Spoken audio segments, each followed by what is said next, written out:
তোমরা সবাই বুড়ে দিকে লক্ষ্য করো। বুড়ে একটি দেখো সমস্যা দেওয়া আছে, এই সমস্যাটির সমাধানকে আমি তোমাদেরকে করে দেখাচ্ছি। দেখো নিচের খোলা বাক্যগুলোর অজানা প্রতীকের মান বের করো যেন বাক্যগুলো সত্য হয়। তো দেখো একটি ত্রিভুজের ক আছে, তো ক টাকা জিনিস কিনে 50 টাকা দিয়ে 23 টাকা ফেরত নেওয়া হলো, ঠিক আছে। এই অঙ্ক দেওয়া আছে, এটি কি করবো আমরা এখন সমাধান করে নেব, ঠিক আছে। দেখো কোন এক নাম্বারটা লিখতে পারি, ভালো করে লক্ষ্য করো তোমরা, যদি না পারো কিন্তু খবর আছে, ঠিক আছে। তো একটি ত্রিভুজের খ আছে, একটা ত্রিভুজ। তো আমরা জানি, আমি চিত্রটা লিখে দিচ্ছি তোমাদেরকে, আমরা জানি একটা ত্রিভুজের কয়টি অংশ থাকে এবং বাহু থাকে? হ্যাঁ, তিনটি বাহু থাকে, একটি বাহু, দুইটি বাহু, তিনটি, ঠিক আছে। আমরা জানি একটি ত্রিভুজের বাহু কয়টি? ওকে, তো একটা আমি লিখে দিলাম। এবার দেখো তো একটি ত্রিভুজের ক বাহু আছে, ঠিক আছে। ওকে, তো ক বাহু আছে, ক বাহু কয়টি ত্রিভুজ? তিনটি। কয়টি ত্রিভুজ? একটি। ওকে, সমান 3। বাহু কয়টি? তিনটি। তাহলে 3। এটা বুঝতে পারছো? ওকে, তোমার চিন্তা কি হবে, আজ বা হবে বা, তাহলে এবার কার মান বের করব? ক সমান 3। ওকে, এবার দেখো এখানে গুণ হিসেবে আছে, ডানে চলে ভাগ হয়ে যাবে, তাহলে সুতরাং ক সমান কত হবে? 3। বুঝতে পারছো?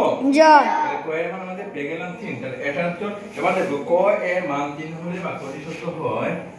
ক এর মান 3 হলে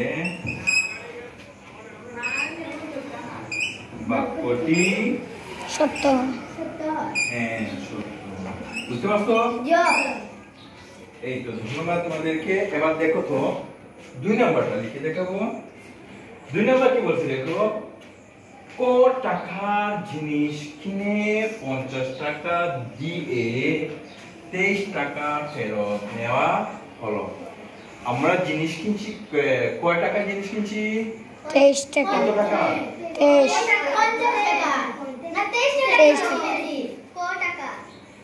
23 টাকা। নো, ভালো করে দেখো। ক টাকা জিনিস কিনেছি, ঠিক আছে। এই তো ক টাকা জিনিস কিনেছি, তো 23 টাকা হয়তো আমরা দিয়েছি, ঠিক আছে। তো ফেরত নেওয়া হলো 23 টাকা। তো জিনিস কিনেছি মেইনলি ক টাকা, মানে আমরা জানি না কি কি কিনেছি, জানি না, ঠিক আছে, অজানা।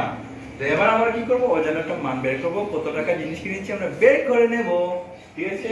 ক টাকা জিনিস কিনে ক টাকার মান কত হয়েছে আমরা বের করে নেব, ঠিক আছে। ওকে, তো ক টাকা জিনিস কিনে, তাহলে ক টাকা জিনিস কিনে 50 টাকা দিয়ে 23 টাকা ফেরত নেওয়া হলো, ঠিক আছে।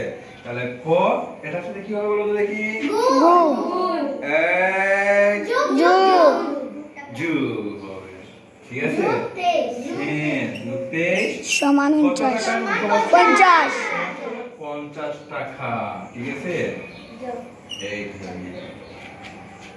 ধন্যবাদ। এবার দেখো ক এর মান বের করব, যেহেতু তাহলে ক সমান 50 বিয়োগ 23, বিয়োগ কেন আসলো? চেঞ্জ করে, সুতরাং ক সমান 0 থেকে 3 বিয়োগ যাবে না, 10 আনলে কত হলো? 10। 10 থেকে 3 বিয়োগ করলে 7। এখানে হলো 4 থেকে 2 বিয়োগ করলে 9। তাহলে ক এর মান কত পেলাম? 27। ক এর মান 27 হলে বাক্যটি সত্য হয়। বুঝতে পারছো? ওকে, যদি বুঝে থাকো তোমাদেরকে অনেক অনেক ধন্যবাদ।